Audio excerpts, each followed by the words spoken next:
That morning, I walked down to the living room and saw that my wife's old pendulum clock was gone. The only thing she ever left me sold by my son-in-law to invest in his wife's spa. I didn't get angry. I just felt strange, because the night before I could still hear that ticking sound in my dreams. But a few hours later, a call from the clock repairman made me realize my wife never really left. Before I tell you the rest, subscribe to the channel and tell me where you're listening from, because you won't believe what she hid inside that clock. My name is Harold Lawson. I'm 70 years old, living alone in a small wooden house by the sea in Maui, Hawaii. Every morning I have the same quiet ritual, brewing a cup of Kona coffee, opening the window to feel the breeze and listening to the steady ticking of my wife's old pendulum clock. It's the only thing she left behind, after Margaret passed away from heart cancer exactly 1 year ago. That ticking sound, it's the only thing that gives this house a soul. Because I've always believed Margaret is still here somewhere between those ticking beats of time. But that morning when the first light spilled across the porch, I realized something was wrong. Silence. No ticking. No clock by the bookshelf. On the wall, there was only a pale square lighter than the rest, a scar of memory where time used to hang. I just stood there frozen. That clock once belonged to Margaret's great-grandfather. It came all the way from London in 1870, solid mahogany hand-carved face, priceless in history. But to me, it was more than an antique. It was 47 years of marriage, 47 years of shared time. Margaret used to joke, "If the clock ever stops, Harold, I'll probably stop with it." I laughed back then, but now her words echoed like a warning I never understood. I searched the whole house. The doors were locked, no sign of a break-in. Only the clock was gone. Then I heard a noise outside. Jason, my son-in-law, was loading boxes onto his truck. I walked out to the porch. "Jason, where's the clock?" He froze, his breath catching for a moment. I was going to tell you this morning. I sold it." I stood still. "Sold it to who?" "A collector in Honolulu. He paid $12,000. I figured it was just an old antique. And Laura, you know my wife, she needs funding for the new spa. You know how tough business is on this island." I looked at him. There was no guilt in his eyes, only that calm, confident look of a man who believes money fixes everything. "That clock belonged to your mother-in-law," I said slowly, each word dropping heavy on the porch floor. "Dad, she's gone. What's the point of holding on? Time moves on whether you keep it or not." I didn't answer, just listened to the sound of waves crashing outside, and something inside me broke. When Jason's truck disappeared down the road, Laura came out holding a glass of coconut water. "Don't be mad at Jason, Dad. He just wants to help. The spa's my dream and he believes it'll work." I nodded quietly. Didn't say a word. I couldn't look into my daughter's eyes. Afraid I'd see the same blindness I once had when I believed that love alone was enough. That afternoon, the house felt emptier than ever. No ticking. No laughter. Just the old wedding photo of Margaret and me hanging crooked on the wall. I straightened it, and a small puff of dust fell from behind the frame. When I picked it up, I realized it wasn't dust. It was paper ash, the kind used to test real documents in notary offices. A chill ran through me. Margaret used to be an accountant, meticulous about everything. If there was burned paper here, someone must have used documents near this photo. But who and why? That night I sat in my chair staring at the empty space where the clock once hung. Couldn't sleep. My mind filled with questions not just about Jason, but about something Margaret never got the chance to tell me. Then, at exactly 6:40, the next morning the phone rang.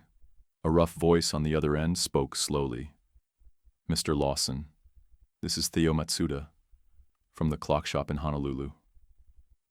I have your clock, and there's something Margaret wanted you to know."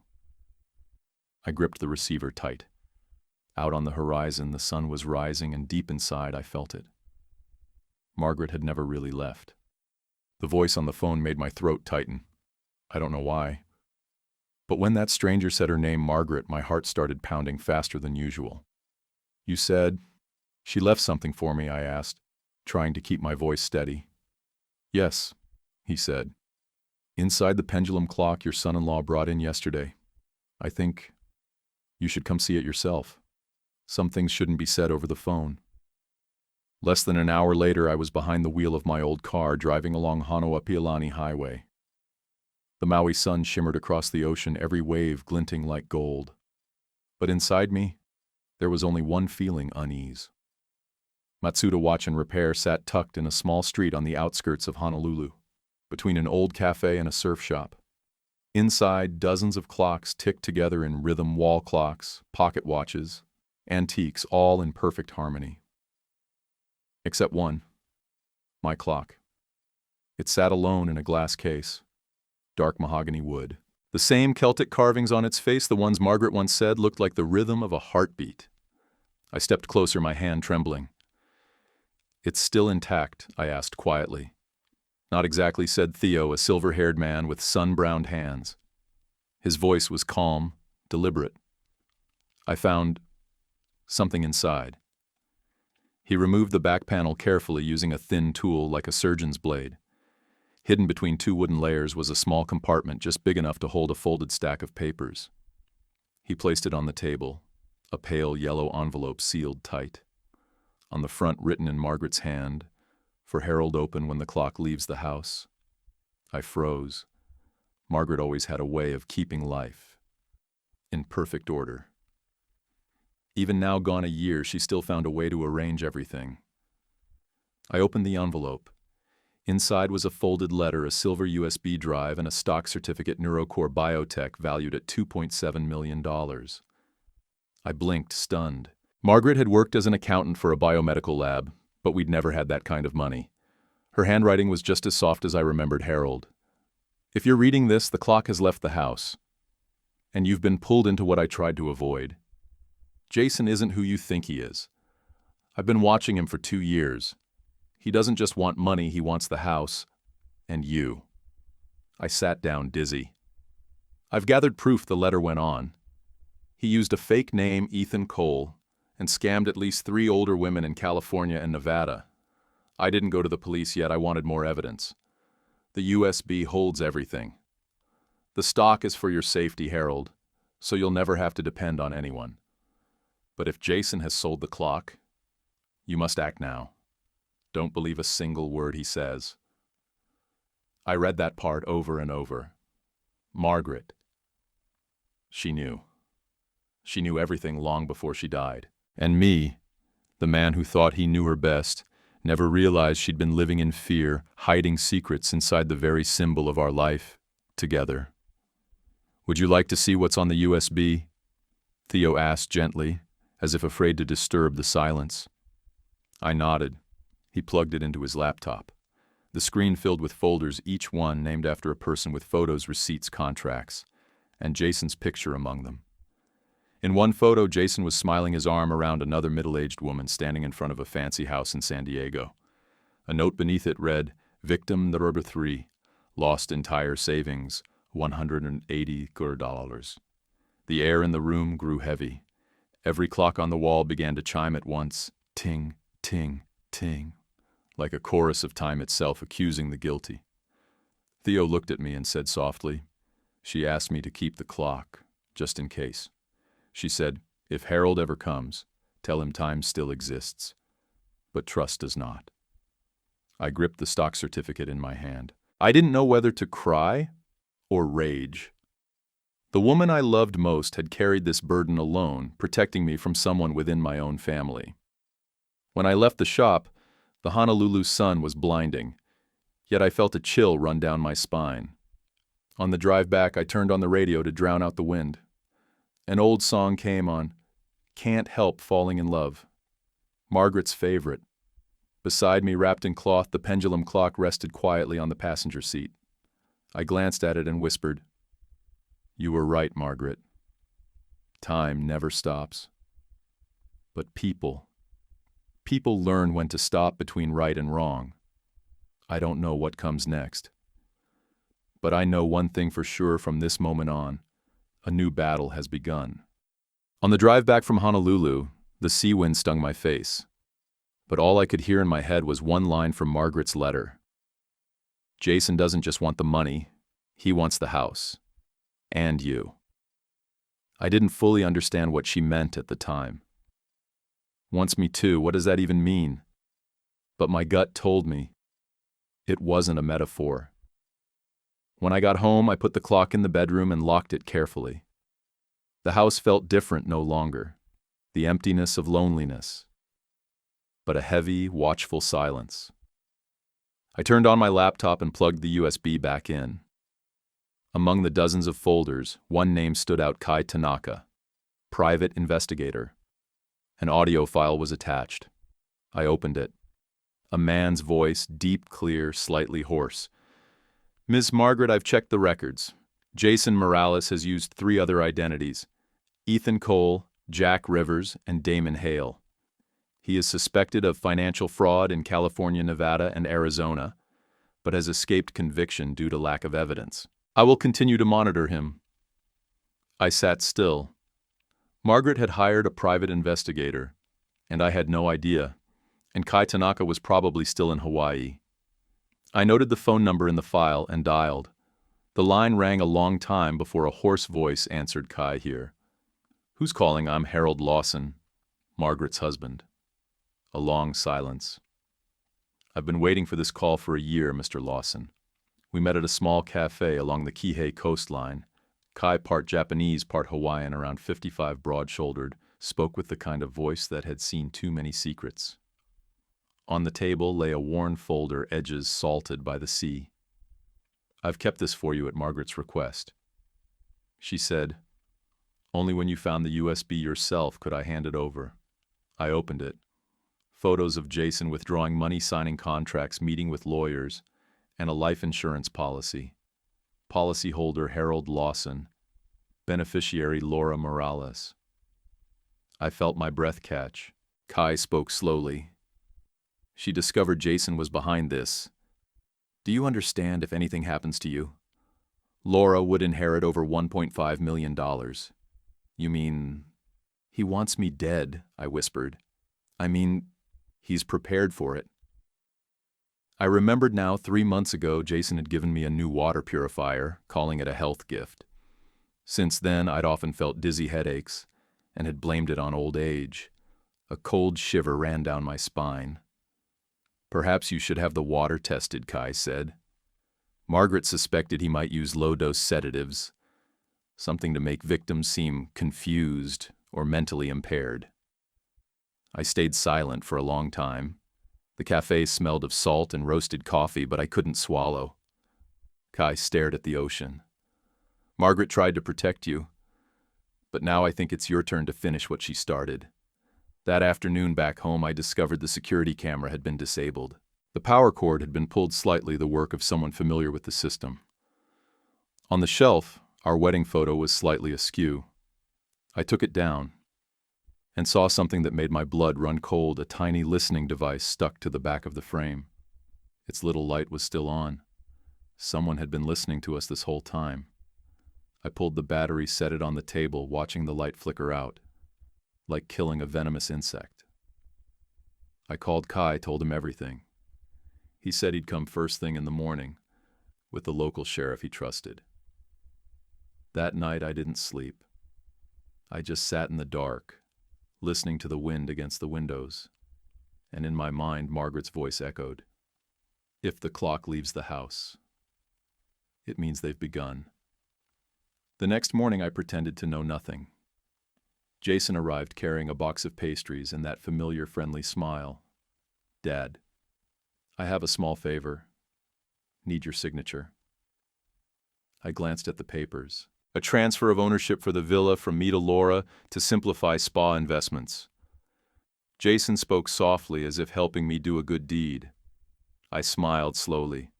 Son, I trust you, but I also trust that Margaret would not allow me to sign this.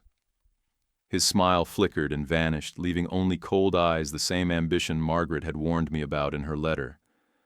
Don't you understand yet, Harold? This house will be ours. That's how it works. The old make way for the young. I looked at him, voice deep and steady maybe, but sometimes even rules can resist. I knew it then. The confrontation had begun. And this time, I wasn't alone. Margaret was still here with me in every tick of that old clock. I didn't say another word to Jason that morning. I just gave a faint smile, folded the papers, and said I'd review them carefully before signing. He left, leaving a trace of expensive cologne in the room, a scent that made me feel nauseous. The moment the door clicked shut, I called Kai Tanaka. It's time, Kai. I can't let him go any further.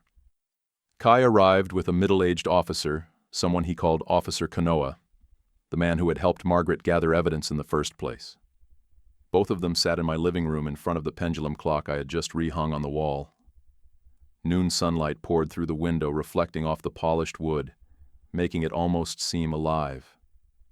Kai placed his laptop on the table, opening a floor plan of the house, pointing out blind spots in the security system. We'll place 3 mini cameras here, here, and here. One right under the wedding photo where he hid the listening device before. When he returns, we'll have all the proof we need. What about Laura? I asked. I don't want her dragged into this. Margaret planned for that, Kai replied. She had someone deliver an envelope to Laura, but no one knows what's inside yet. When the time is right, she'll understand. I nodded. That night, the house fell silent again, but it was no longer lonely. In the darkness, the ticking of the clock sounded louder than ever, like Margaret's heartbeat urging me to act. The next morning, Jason returned just as predicted. He brought along a notary, a young man in a suit, gold-rimmed glasses. They walked in smiles, polite, almost fake. Dad, just need your signature today. 15 minutes, that's it, Jason said, voice soft like persuading a child. The notary opened his briefcase, pulling out a thicker stack of papers than before. I glanced at the first-line transfer of ownership property, 24-118 Maui. I kept my calm. All right, but before I sign, I want to call Laura. After all, it's her house, too. Jason's face twitched. No need, Dad. Laura already agreed. Really strange. Last night she messaged me saying she had no idea about this. His smile vanished. The room went silent for a few seconds, only the clock ticking each beat sharp as a knife. Outside Kai's car was parked more than 10 meters from the gate. 3 cameras inside were streaming live to Officer Kanoa. I pulled out a chair and sat down, voice steady. Jason, do you know what keeps an old man like me alive at this age? He frowned. Safety, no, truth. And today, you'll see its value. At that moment, the door opened behind us. Laura stepped in, her face pale, hands trembling, holding an envelope. Jason. I read Mom's letter. He spun around, panic in his eyes. What letter? Mom left it for me. Said she knew everything. She knew who you really are. In Laura's hands was the photo of Jason with the woman in San Diego, the same photo Margaret had stored on the USB. He snatched it, tore it to pieces, screaming, "She's dead. She can't hurt me anymore." No, I said softly, but she can still protect others. The door burst open. Kai and Officer Kanoa stepped in, holding arrest warrants. Jason Morales, you are under arrest for financial fraud, identity falsification, and attempted property seizure. He spun toward me, eyes bloodshot. You set me up? No, Jason, I said calmly. You walked right into your own trap when you sold that clock. Without you, I'd never have known how far Margaret went to protect me. The police cuffed him. He yelled, voice cracking, "You think you've won? I still have power. She needs me." Laura collapsed to the floor, crying. I sat beside her, holding her hand. You don't need to apologize, I said softly. Your mother knew everything, but she wanted you to see the truth yourself. No one can save themselves while keeping their eyes closed. Laura nodded, tears streaming.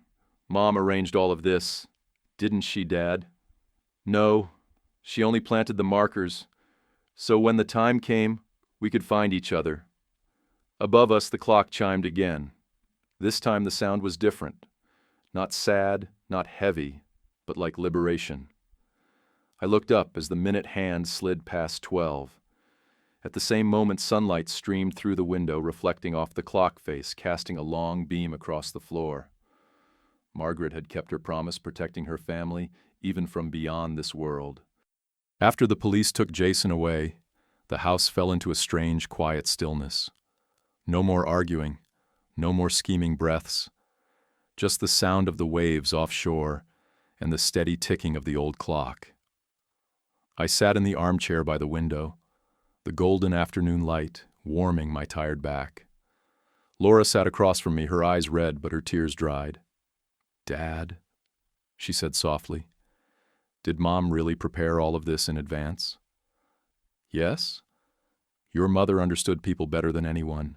She knew. Without a plan, we'd never see Jason for who he really is." Laura held her teacup tightly, steam rising and mingling with the salty sea air. "I used to think he loved me," she whispered, her voice catching. I replied quietly, "Sometimes love doesn't lie.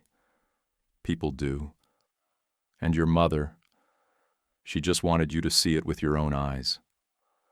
Outside, the sunset painted the sea a burnished bronze. Laura looked at the clock on the wall where the light reflected on the glass, forming a long streak, a thread connecting two worlds between the living and those who have passed.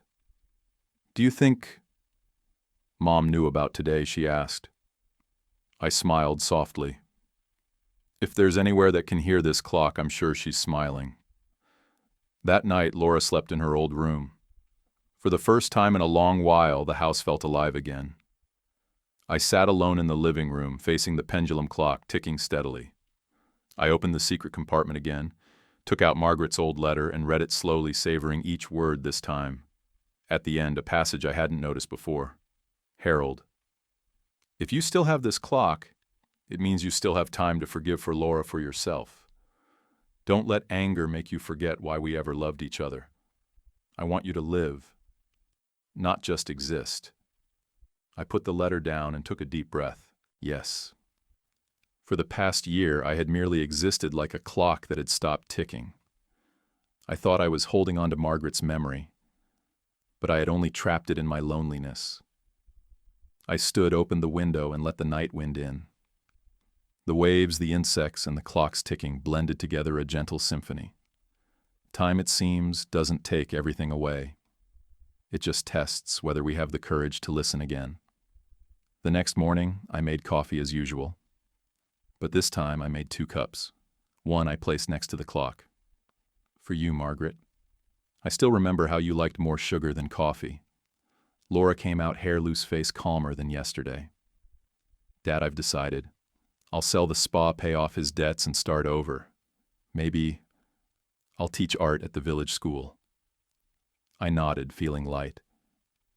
Your mother would be so proud of you. She smiled, then glanced at the clock. Are you going to keep it forever? No, I said after a pause. One day, when you're strong enough, I'll give it to you. So you'll remember some things measure not just time, but the heart. That afternoon, Laura and I brought flowers to the beach, where Margaret used to watch the sunset. On the sand, we laid the bouquet down and stayed silent for a while. Waves lapped gently. The wind carried the scent of wild orchids, the fragrance Margaret always loved. I folded my hands and whispered, "Thank you, Margaret. You didn't just save me. You saved our daughter, too." Laura leaned her head on my shoulder. Together we watched the horizon, the sun sinking into the sea. The pendulum clock ticked from afar, whether real or just in my mind, I couldn't tell. Dad, Laura whispered, "Do you think time heals everything?" "No, sweetheart," I said, voice soft as the breeze. "Time heals nothing. People do. Time only. Gives us the chance to start over." That night before going to bed, I wound the clock. The minute hand inched forward, and the ticking sounded, steady and alive. I smiled, touching the glass gently. "Margaret, I hear you. I will live." Final scene. Moonlight spills across the room, reflecting on the old clock, now measuring not just seconds, but moments of courage, love, and forgiveness. Outside, the waves still crash, and somewhere between the ticking beats, I hear Margaret's voice whisper softly, "See, Harold, time never stops." If this story touched, you don't forget to like, subscribe, and share so others can hear it too. Thank you for being here.